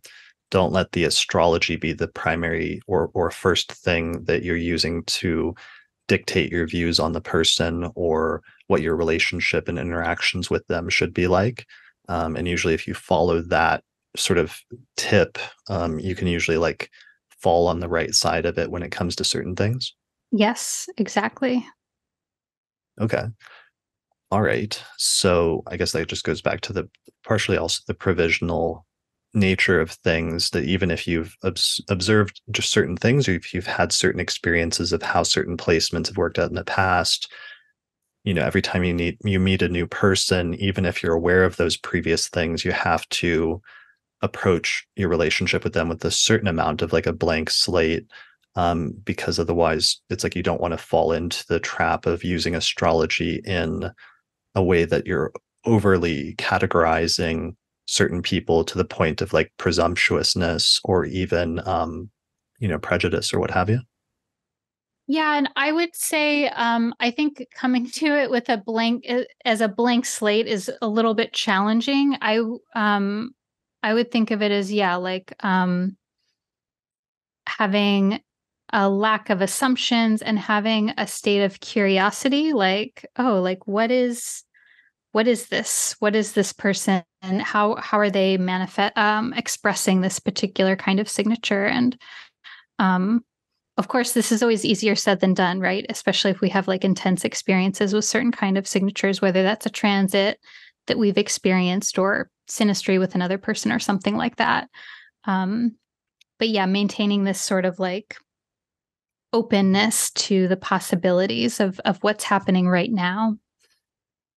Yeah. Yeah. That's so important. I guess it's something every astrologer will go back and forth on and struggles with it, but eventually needs to find some sort of balance too. Because one of the things I've noticed over the years is like, even if you have that experience where it's like you've had a string of like a few different people in your life in different contexts that have had certain placements, and then it's been challenging or difficult or even worse in some ways. Sometimes what will happen is at some point, like astrology will throw you a curveball, and like one of those, a new person will come into your life with those same exact placements, and you're going to be a little cautious or a little nervous at first, but sometimes like it ends up working out in the best possible manifestation of that archetype basically. And that's the reason why you sort of have to leave some room for that in whatever your interactions are as an astrologer. Yes. And I think it's so important to say to ourselves, okay, like the chart doesn't tell me everything. The chart doesn't tell us, I don't think it tells us a person's emotional maturity. Um, I think there's things that we can see, but there's also things that we can't see. And yeah, totally. Exactly. Yeah, for sure. And there's also different like there's like environmental factors about like how the person grew up or like what their family was like or different experiences that they had along the way that sometimes could like exacerbate certain placements or in other instances can sometimes really like humble people, and that offsets things in really major ways, which is why you have to approach it with as much balance as you can with each new person. Hmm. Definitely. Yeah. All right. So, other considerations. So, types of therapy that are inherently well matched with astrology versus those that are not.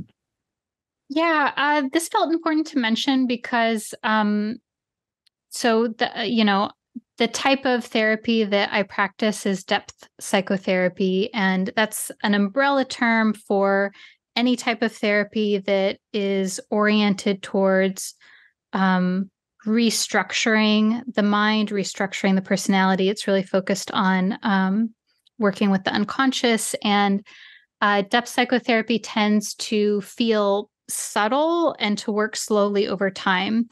Um, Depth Is that psychotherapy. Oh, go is ahead. that is that like the Jungian sort of branch or approach or influenced by it, or is that not a correct like association to make?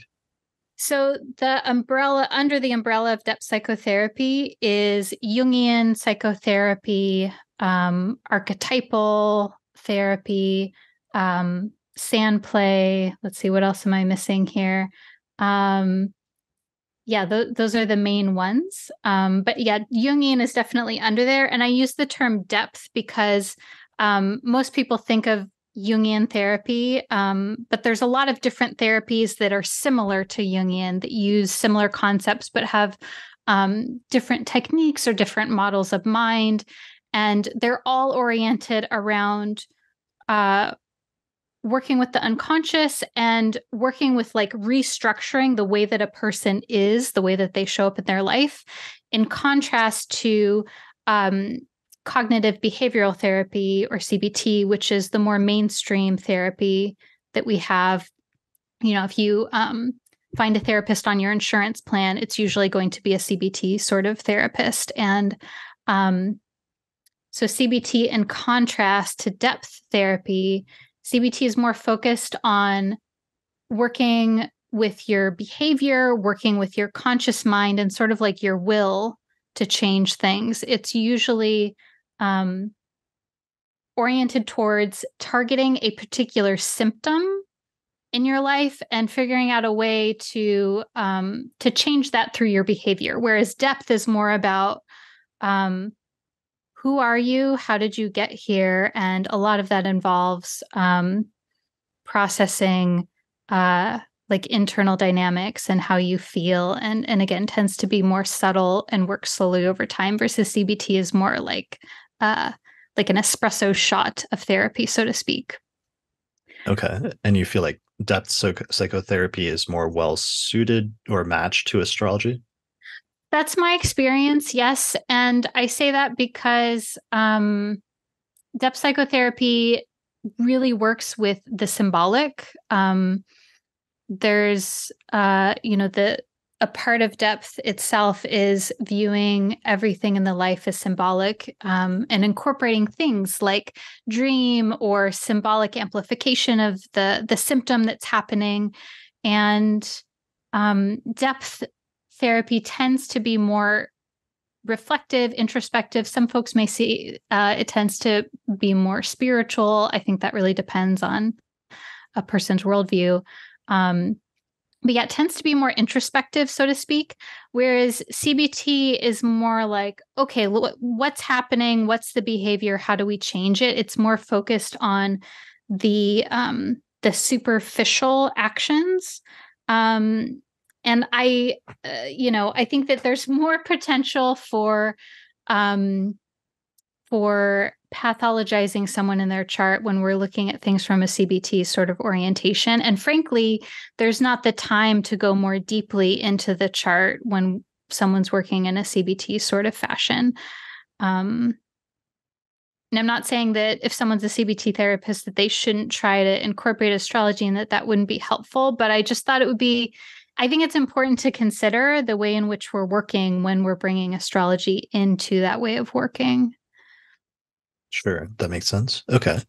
And there may be, I don't know, even other therapeutic like applications. I know, like famously Tarnas and some of his work with like Groff in like the 80s, and like they were doing some of that research about um the timing involved in like astrology and like psychedelics and things like that. So that's a whole other quasi therapeutic sort of application as well.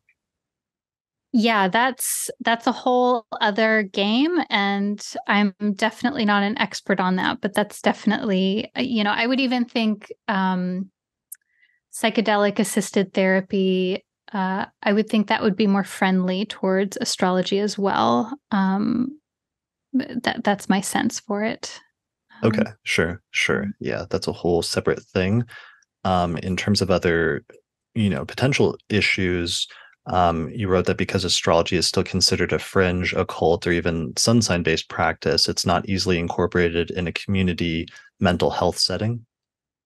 Yeah, and so for folks who are working in a setting where you have your 50 minutes or however with someone, and you have lots of people coming in rapidly, and folks who are experiencing more extreme conditions, and you're working with taking insurance, and there's a lot of documentation. I think that it can sort of feel like, again, this sort of like shameful secret that you're using astrology when you're in more of a community mental health setting versus a private practice setting.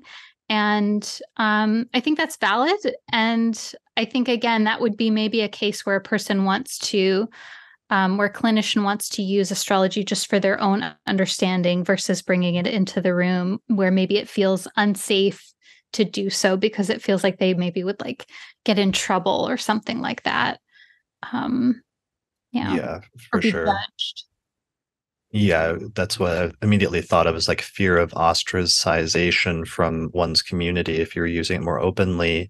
Or even, I mean, something I run into and I think about somewhat frequently is just, most polls say that something like 25 to 30% at the highest end of the spectrum supposedly like quote unquote believe in astrology, whatever that means. That means there's a whole like 70% or 75% of society that doesn't quote unquote believe in astrology. I think it's a legitimate phenomenon for a range of different reasons that may range from like scientific reasons to religious reasons or, other things, who knows what else.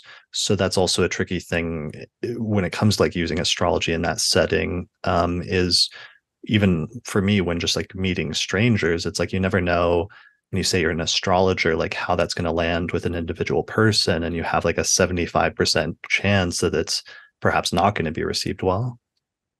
Yes. Yeah, we don't know what someone's perception of astrology is going to be. And yeah, I don't tend to tell people that that's what I do unless I have a sense of safe, that it's safe to tell them how it will be accepted. And so I think that there is this way in which, if we're going to be using these practices, that we sort of need to be protective of it and to do so in a way that feels like we're not just being ethical, but um, we're also protecting our professional status, or our professional our profession, so to speak, as well.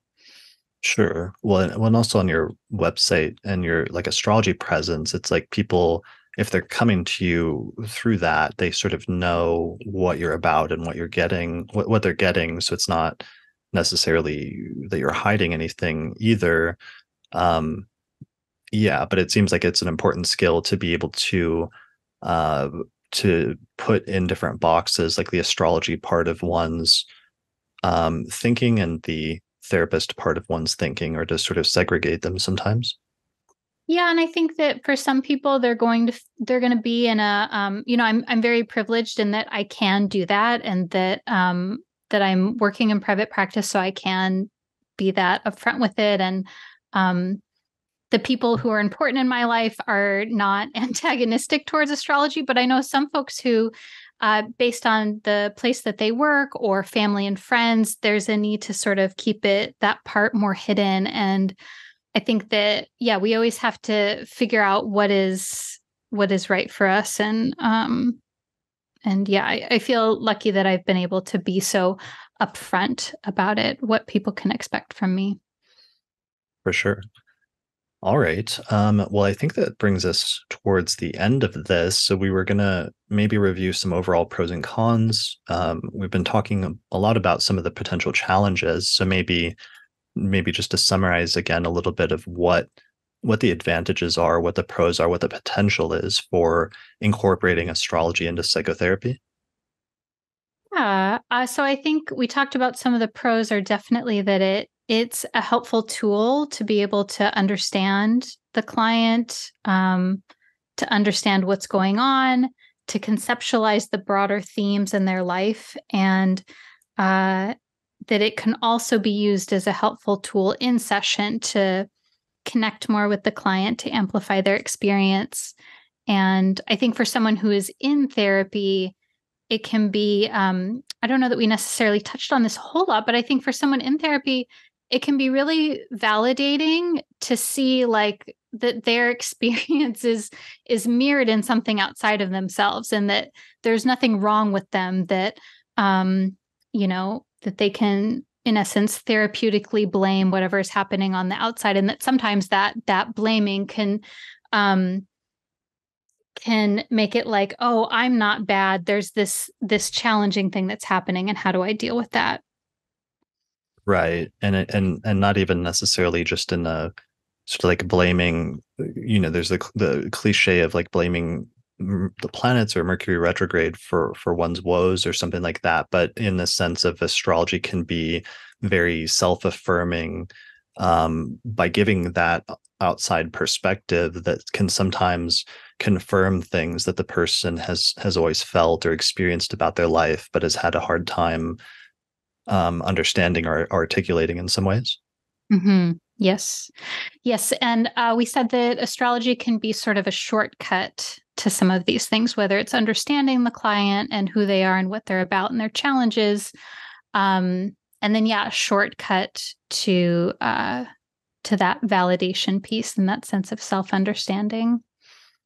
Yeah, I always think about that, and I'm like, I always think about that when a therapist is like starting out that long process of like many sessions of trying to understand this stranger in these short, let's say like 1 hour sessions where you do the best you can, but you're only uncovering a small bit each time. And if somebody came up to you and was like, hey, would you like to have an overview of this person's life, like right from the start, and just sort of like a cheat sheet or a Cliff Notes version of like the person's life that might help orient you with some of the main, strengths and some of the main challenges that they might want to talk about, both sort of universally in their life, but also locally in terms of the current time frame. Like, would you like that? And I really have a hard time like imagining most people turning that down, to me at least.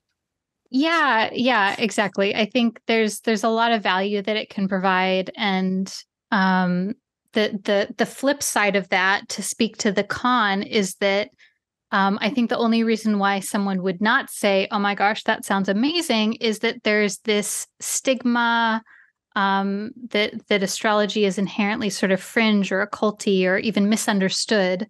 Um, and that's sort of one of the challenges, is navigating the inherent judgment towards astrology. Yeah, which is unfortunate because they treat it like they're like, well, to get that cheat sheet, you have to like sacrifice a goat to get it or something like that. But that's not really what astrology is. It's like honestly not that occult and not that woo woo or whatever other sort of weird negative connotations I think that people sometimes have when they're coming from an outside perspective and they simply don't know. Because I guess that's always hard for me to. I always have to be reminded periodically. Sometimes when I meet a stranger or when I meet like a skeptic of astrology, and you're trying to interface with them, like it takes you a little while to remember and realize you're talking to somebody that thinks usually that like sun sign astrology is astrology and that's the totality of what they understand about it. So you have to understand that if that's all you thought it was, you also might have some of the same objections to it, or think some very similar things. But because you know that it's much more deep and complex than that, that's part of why you have a much different perspective on it. And then it's important to keep that in mind or find a way to convey that to people. But unfortunately, it's not always possible. So there will, for the foreseeable future, be some stigma associated with it.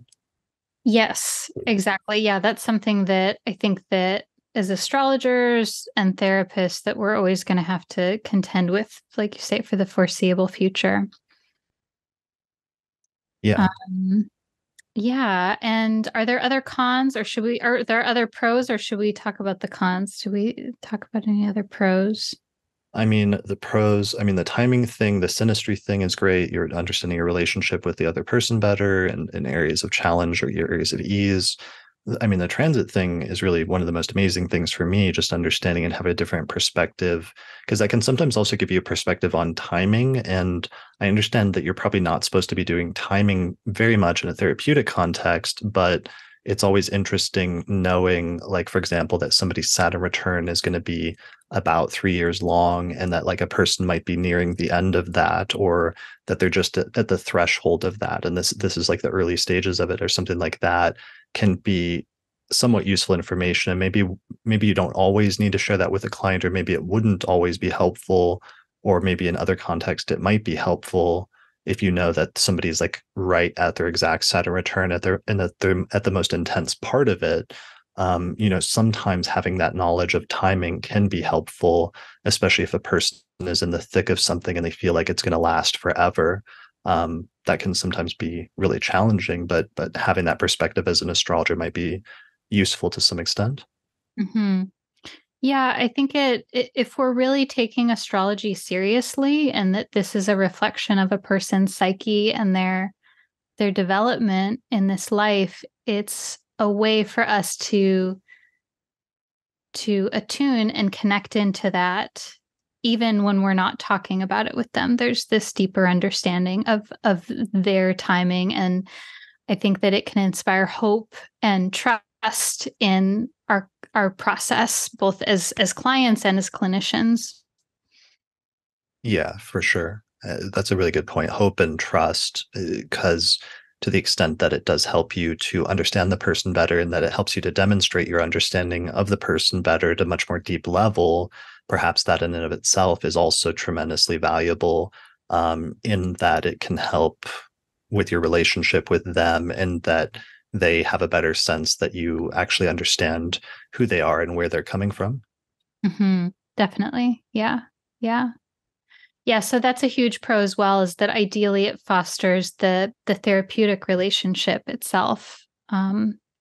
which we know is one of the core, through studies, one of the core components of uh, therapy being effective is the therapeutic alliance, the therapy relationship. So that's definitely, yeah, a big deal.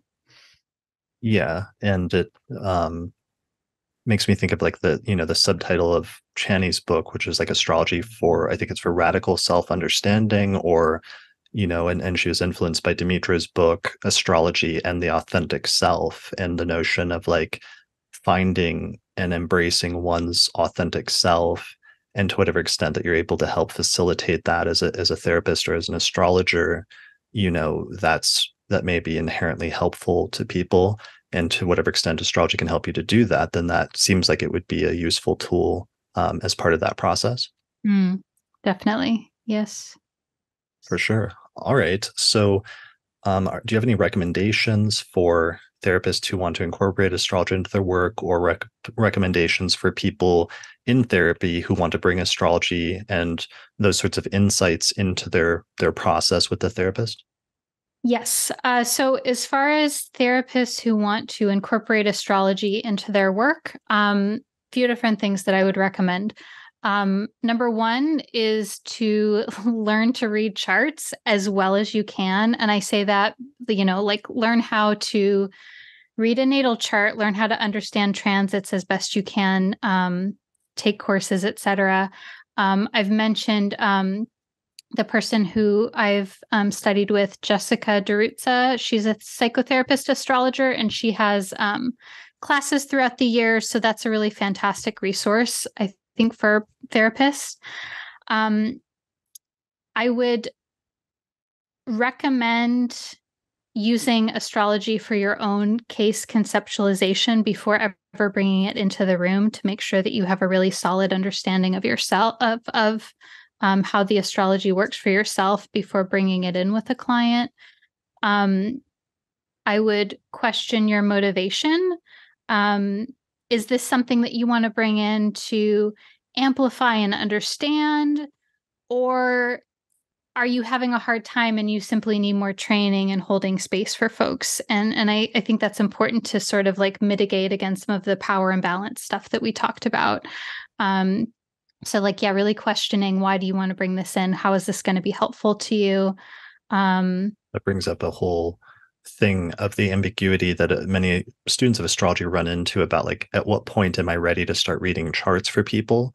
And that there's no real exact like line that you'll hit when you know that you're fully ready to start doing consultations, and everybody puts that at different parts depending on the nature of their studies. But that I often see that there's some point, like a few years into a person's studies, maybe like 3 to 4 years, where a person, often it seems like around that range, people feel like they start getting at the point where they're ready to start reading charts. And I always hesitate to put like a too strict limit on that, because it's different for different people, but it just brings up that sort of topic.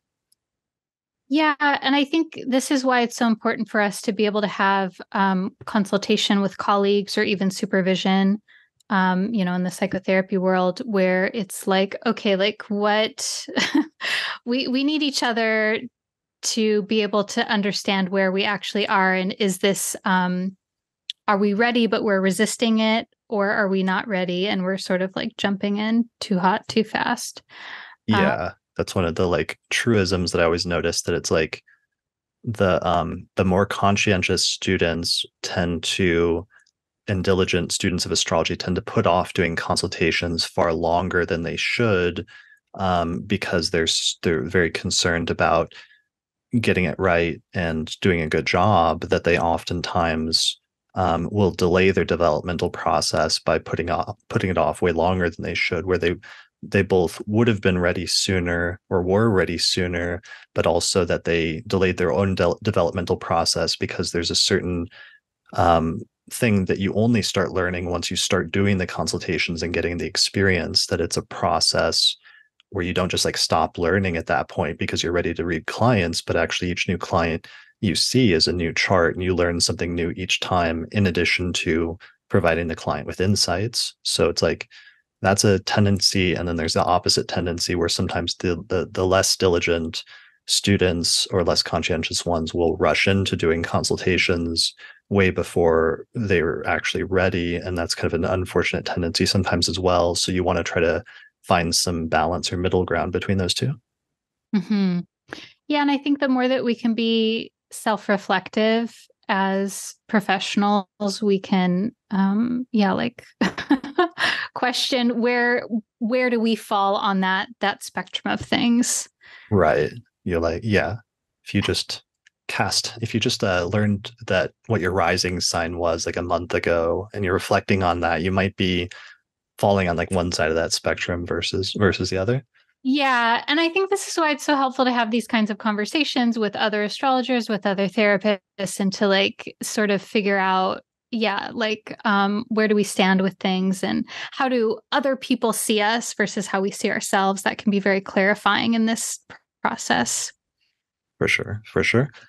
All right, awesome. And so that's for therapists that want to bring astrology in. And in terms of people that are going into therapy that would like to bring astrological insights into their process with their therapist, that one seems a little bit trickier. What's your recommendations there?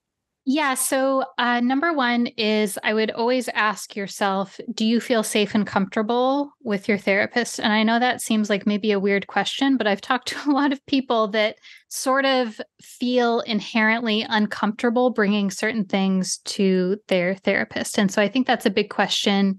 Do you feel comfortable with them in general? Do you feel comfortable bringing astrology into the room? Or is there this instinct that where it feels a little scary or like they may judge you? And I think it's important to, trust that and to feel it out. I think that I would recommend just having a conversation and saying, hey, like there's this thing that's really important to me that I would like to bring into our process. And talk about maybe how it is that astrology informs your life and that it's something that's important to you. And I think that any good therapist will be like, hell yeah, like, let's do it. How do we, tell me more? And I mean, do you think so? Like any therapist necessarily? Because like that's the thing okay, is like yeah. I feel a little more cautious there where I feel like most probably therapists, most like educated people in the Western world don't necessarily think that astrology, at least, 70%, let's say, whatever, even if it's like 50%, if you're really flipping a coin about whether the therapist thinks that's a legitimate phenomenon or whether they think it's um, not, or that it's completely false and it has no basis. Like it almost seems like if a person really wants to have astrology incorporated into the therapeutic process, that they're going to have somebody that has some background in that be their therapist, because otherwise, like I just can't. I would think that somebody that has absolutely no background in astrology is just going to have no ability to interface. Just like if you started speaking like another language to that person, how much are they really going to be able to understand you? I think, yes, that's the ideal is that the therapist has that language. I think that, and at the same time, um, whether or not the therapist thinks that astrology is valid or invalid is sort of irrelevant because if it's important to the client, then the client should be able to bring it in. I mean, that's my opinion. Again, like, of course, um, that doesn't mean the therapist is going to be able to be unbiased with it. Um, but I mean, I guess maybe, yeah, I have like a high standard for our ability as professionals to hold whatever the client brings in. Like, for example, a client may come in and say um, that they're having an affair or that they're stealing money from their business or something like that. And the therapist may think, oh, wow, like that's, I think this is wrong or right or whatever. But that is not for the therapist to say or to bring in. The therapist is there to be like, okay, like what's going on here and tell me more about your experience. And I think that, um, like we talked about, astrology is so charged, but it should be treated in the same kind of way as if someone brings in something else that is that the therapist has a moral opinion about. Sure. Yeah, I mean, I think that makes sense. And I definitely don't advocate because there might be some people that are amazing therapists that don't use astrology at all. And I think that's fine and you should stick with them because that's what's most important is probably centering the therapy in that context and the therapeutic potential and that you don't necessarily need astrology in order to obviously to be good at therapy or get good insights so that it's not certainly I don't think it's something that we're advocating like people go out of their way to like see somebody that can't where they can integrate astrology into those discussions because that won't always necessarily work but yeah it just seems like there's depending on the level of like discussion that you want to have about astrology or the way you want to approach it there might be different people that could be more or better or less suited for that. Definitely. And I think that I think that it's valid for someone to come into their therapy session and say, hey, like I have these hopes and fears about, talking to you about this. And I would even venture to say, someone that's listening to your podcast, Chris, is probably someone who's really into astrology. I think that's safe to say. And I think that these kinds of practices, if they're important to us, that it should be something that we can bring into that very intimate process of therapy. But again, it's a tricky thing. Yeah, that is tricky, but I guess it's good to know that there's different options and that there's going to be a whole range of different types of psychotherapists that are going to have different levels of like comfort or just I guess maybe since we're talking to astrology enthusiasts for the most part, I guess with this episode, ultimately maybe that's one of the nice things to know that that's an option out there, that there are people that are skilled in psychotherapy who also incorporate astrology to some extent in their practice and that's good to know that that's even an option because that might not have been an option in previous decades. Mm-hmm. Definitely. Yeah. Yeah. Cool. All right.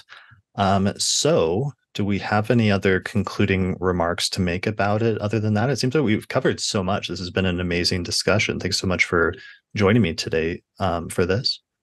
Yeah, we covered a lot of ground. This has been really great. And yeah, I've enjoyed the conversation for sure.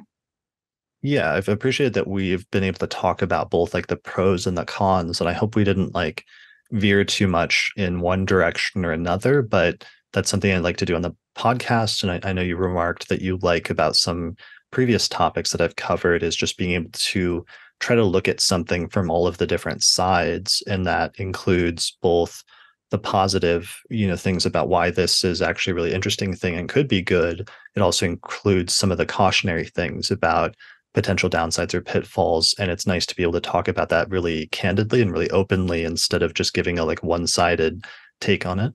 Hmm. Definitely. Yeah. And I think that's a part of bringing astrology more into this field is being able to talk about it from all sides and that hopefully it can be more available to folks that are interested in it as well. For sure. Yeah, that makes sense. All right, awesome. So tell me more about your work and where people can find out more information about you, what you have going on or what you have coming up. Yeah, folks can find me at theastropsyche.com. That's my website. I'm very active on YouTube and I have a podcast. But yeah, everything that you can find on my website. And this is the work that I do. This is my life. This is the thing that I love is doing psychotherapy with astrology. And so I am accepting new psychotherapy clients. And then also, as far as events that are coming up, I have a workshop that I'm doing this Thursday, September 21st, which will incorporate astrology, and it's particularly for folks who are in the helping healing field. And